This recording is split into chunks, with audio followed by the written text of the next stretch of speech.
ಹೀಗೆ ಮಾತುಕತೆ press meet ಆಯಿತು. ಈಗ ನೀವು ಕ್ವಶನ್ ಮಾಡಿದ್ದು ಗೋಮಾಂಸ ಬಗ್ಗೆ ನಾವು ಬೇಡ್ ಮಾಡಿದ್ವಿ. ಯಾಕೆ ಬೇಡ್ ಮಾಡಿದ್ವಿ ಅಂತ ಕೇಳ್ತಾರೆ. ಬೇಡ್ ಮಾಡಿದ್ರೆ ಕಳ್ಳತನ ಬಂದೆ ಅಂತ ಬೇಡ್ ಮಾಡಿದ್ವಿ. ನಾವು ಕಳ್ಳತನ ಮಾಡೋದು ಮಾಸ ನಮಗೆ ಒಟ್ಟಿಗೆ ಹೋಗೋದು ಬೇಡ. ನಾವು ಬೀಫ್ ಮಾಸ್ ತೊಗೊಳ್ತೀವಿ, ಅದನ್ನು ತೊಗೊಳ್ಳಿಲ್ಲ ಅಂತ ಹೇಳಿದ್ರು. ಆದರೆ ಕಳ್ಳತನ ಮಾಸ್ ಯಾವಾಗ ನಮ್ಮ ಒಟ್ಟಿಗೆ ನಮ್ಮ ಸಮಾಜಕ್ಕೆ ಅಥವಾ ಯಾರಿಗೆ ಹೋಗೋದು ಬೇಡ. ಕಳ್ಳತನಗೆ ನಾವು ದೊಡ್ಡ ವಿರೋಧ ಮಾಡ್ತೀವಿ. ಅದಕ್ಕೆ ನಾವು ಪೊಲೀಸ್ಗೆ ಯಾರಿಗೆ ಏನೇ ಸಪೋರ್ಟ್ ಮಾಡಲಿಕ್ಕೆ ಎಲ್ಲ ಸಮಾಜದಲ್ಲಿ BJP ಅಂತ ಯಾರು ಬರಲಿ ನಾವು ಸಪೋರ್ಟ್ ಮಾಡಿ ರೆಡಿ ಇದ್ವಿ. ಆದರೆ ನಮ್ಮ ಶರೀಯತ್ನಲ್ಲಿ ನಮ್ಮ ಮುಸ್ಲಿಂ ಸಮಾಜದಲ್ಲಿ ನಮ್ಮ ಕಳ್ಳತನಕ್ಕೆ ಭಾರಿ ನಾವು ಆರಾಮ ಉಂಟದು. ಅದಕ್ಕೆ ನಾವು ವಿರೋಧ ಮಾಡಲಿಕ್ಕೆ ಒಂದು ವರ್ಷಕ್ಕೆ ನಾವು ಬೇಡ ಮಾಡಲಿಕ್ಕೆ ರೆಡಿ ಇದ್ವಿ.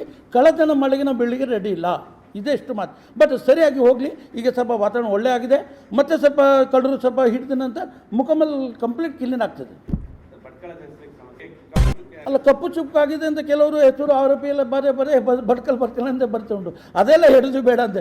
ಯಾವುದು ಹೆಸರು ಇದ್ದರೆ ಯಾರು ಆರೋಪಿ ಭಟ್ಕಲ್ ಇರ್ಬೋದು ಅಥವಾ ಹೊನ್ನಾರು ಇರ್ಬೋದು, ಒಲ್ಕಿ ಇರ್ಬೋದು, ಎಲ್ಲಿ ಇರ್ಬೋದು. ಅದು ಅವ್ರ ಸರ್ನೇಮ್ ಇರ್ತದಲ್ಲ, ಅದನ್ನು ಸರ್ನೇಮ್ನಲ್ಲಿ ಬಂದರೆ ಒಳ್ಳೆ ಅಲ್ಲ. ಅದು ಯಾವುದೇ ಹೆಸರಿಂದ ಭಟ್ಕಲ್ ಅಂದರೆ ರಿಯಾಜ್ ಭಟ್ಕಲ್ ಅಥವಾ ಭಟ್ಕಲ್ ಮೊದಲೆಲ್ಲ ಆಯಿತು. ಅದು ಈಗ ಭಟ್ಕಲ್ ಸುಧಾರಾಗಿ ಸ್ವಲ್ಪ ವಾತಾವರಣವಾಗಿ ಒಳ್ಳೆ ಈ ಸ್ಟ್ಯಾಂಡ್ನಲ್ಲಿ ಬಂದಿದ್ದೀವಿ.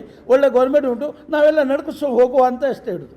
ಬಟ್ ಗೋಮಾಂಸ ಬಗ್ಗೆ ಇನ್ನೊಂದು ಸಲ ಹೇಳ್ತೀವಿ. ನಾವು ಯಾರು ಕಳ್ಳತನ ಮಾಡ್ತೀವಿ ಅದಕ್ಕೆ ನಾವು ವಿರೋಧ ಮಾಡ್ತೀವಿ, ಖಂಡಿಸ್ತೀವಿ.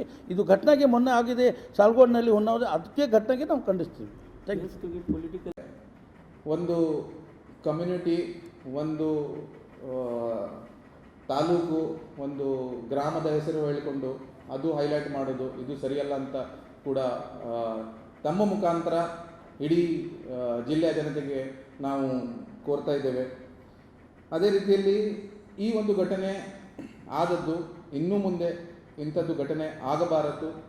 ಆ ನಿಟ್ಟಿನಲ್ಲಿ ಯಾವ ರೀತಿಯ ಸಹಕಾರ ಸಹಯೋಗ ನಮ್ಮಿಂದ ಡಿಪಾರ್ಟ್ಮೆಂಟ್ ಅವರಿಗೆ ಅಥವಾ ಯಾರಿಗೂ ಬೇಕಾದಲ್ಲಿ ನಾವು ಇರ್ತೇವೆ.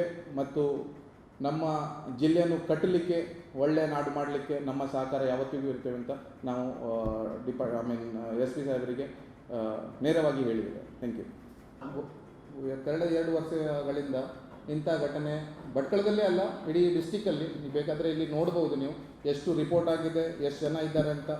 ಅಂಥ ಘಟನೆ ನಮ್ಮ ಮುಂದೆ ಬಂದಾಗ ನಾವು ಡಿಪಾರ್ಟ್ಮೆಂಟ್, ನಮ್ಮ ಸರ್ಕಲ್ ಇನ್ಸ್ಪೆಕ್ಟರ್ ಇರಲಿ ಅಥವಾ DYSP ಇರಲಿ, ಅವರ ಸಮಕ್ಷಮ ಮಾತಾಡಿಕೊಂಡು ಇಂಥ ಘಟನೆ ಆಗಬಾರದು, ಇಂಥದ್ದು ಏನೋ ವಿಷಯ ಮುಂದೆ ಬಂದರೆ ತಮ್ಮ ಗಮನಕ್ಕೂ ಕೂಡ ತರಿಸಿ ನಾವು ಕೂಡ ಸಾಮಾಜಿಕ, ನಮ್ಮ ಒಂದು ಸೋಷಿಯಲ್ ಆರ್ಗನೈಸೇಷನ್ ಭಟ್ಕಳ ತಂದಿಮ್ ಅಂದರೆ ಅತಿ ಹಳೆಯ ಆರ್ಗನೈಸೇಷನ್. ಆ ಕಾರಣ ನಾವು ಸಾಮಾಜಿಕ ದೃಷ್ಟಿಯಿಂದ ಅತಿ ಸ್ಟ್ರಾಂಗ್ ಆಗಿ ಏನು ಮಾಡಬೇಕು ಅದನ್ನು ಮಾಡಲಿಕ್ಕೆ ಮುಂದೆ ಬಂದಿದ್ದು.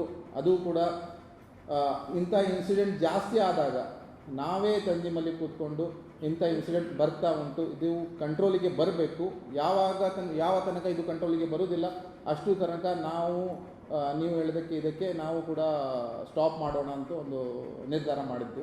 ಅದು 2 ವರ್ಷ ಹಿಂದೆ ಹೆಚ್ಚು ಕಡಿಮೆ. ಯಾವ ಥರ ಅಂತ ಹೇಳಿದರೆ ಇನ್ಸಿಡೆಂಟ್ ಹೆಚ್ಚಾಗ್ತಾ ಇತ್ತು.